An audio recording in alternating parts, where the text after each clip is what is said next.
Yeah.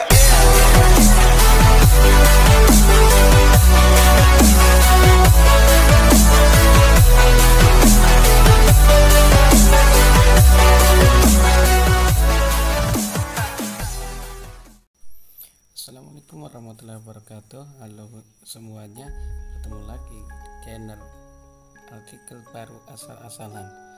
Kali ini saya akan membahas tentang 6 tokoh-tokoh terkenal tanah air yang muksa atau menghilang tanpa bekas.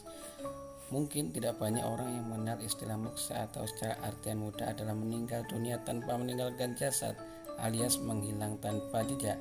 Menurut tulisan di Wikipedia, muksa adalah sebuah konsep dari agama Hindu dan Buddha yang memiliki artian yaitu melepaskan dari segala ikatan duniawi serta putaran reinkarnasi kehidupan fana.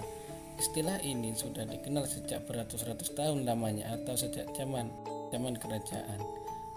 Berbicara masalah muksa, ada beberapa tokoh terkenal di Indonesia yang menurut cerita dan diyakini bahwa orang mengalami muksa atau hilang tak berbekas. Bahkan sampai sekarang tidak diketahui keberadaan apalagi jasadnya. Berikut ini adalah orang-orang yang terkenal di Indonesia yang muksa atau menghilang tanpa bekas.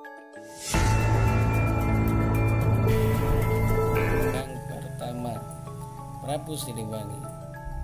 Prabu Siliwangi adalah salah satu raja Pajajaran yang cukup terkenal dan sakti mandraguna. Dia memiliki banyak pengikut serta membuat negeri Sunda menjadi terkenal seantero Nusantara.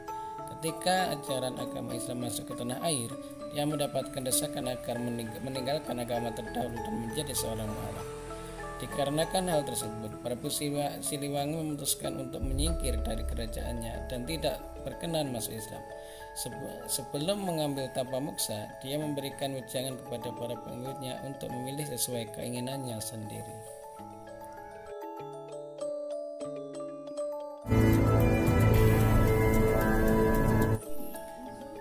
Yang kedua, Prabu Brawijaya V. Seperti hanya Prabu Siliwangi, Prabu Brawijaya V adalah raja kesekian dari Majapahit yang memutuskan untuk musnah setelah melarikan diri karena kerajaannya dihancur-leburkan oleh kerajaan Kediri.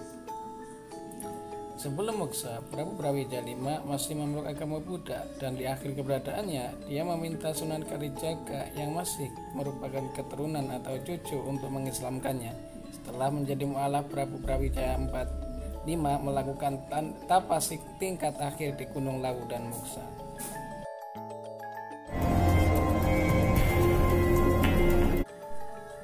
Mahapati Gajah Mada. Ada dua versi mengenai masa akhir dari Mahapati Gajah Mada, yaitu pertama dia diceritakan mengalami sakit dan pada akhirnya meninggal dunia pada tahun 1364. Hal ini seperti yang tertulis pada kitab Kakawin Nagara Kertagama. Versi kedua adalah Mahapati Gajah Mada melarikan diri setelah terjadinya perang Buban, yaitu perang antara kerajaan Pajajaran dari negeri Sunda dengan kerajaan Majapahit. Gajah Mada dituding sebagai penyebab utama terjadinya perang. Sebelum tertangkap dan diadili atau dibunuh, Gajah Mada melakukan yoga, samadhi dan moksa sehingga sampai sekarang ini.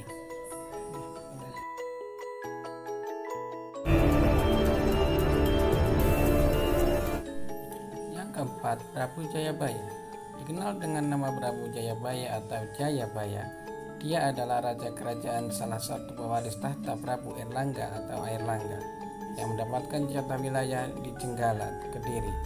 Saudaranya Jayasabha adalah pemilik jatah wilayah lainnya yang berpusat di Panjalu atau Daha. Kedua saudara ini terus-menerus berperang untuk mendapatkan wilayah dan pada akhirnya Jayabasa kalah dan seluruh Jawa Timur dikuasai oleh Jayabaya dengan pusat di Kediri.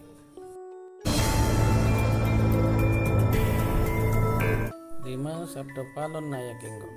Menurut banyak pakar, Sabdo Palon Nayagenggong merupakan nama lain dari Semar atau salah satu dari Punokawan. Walaupun banyak orang yang mengatakan bahwa Punokawan termasuk Semar di dalamnya adalah tokoh fiktif, namun tidak sedikit yang mempercayainya. Sabdo Palon merupakan tokoh spiritual Prabu Brawijaya V yang kecewa akan keputusan rajanya untuk memeluk agama Islam. Dia memutuskan untuk pergi dan menghilang secara moksa setelah Prabu Brawijaya V menjadi mualaf.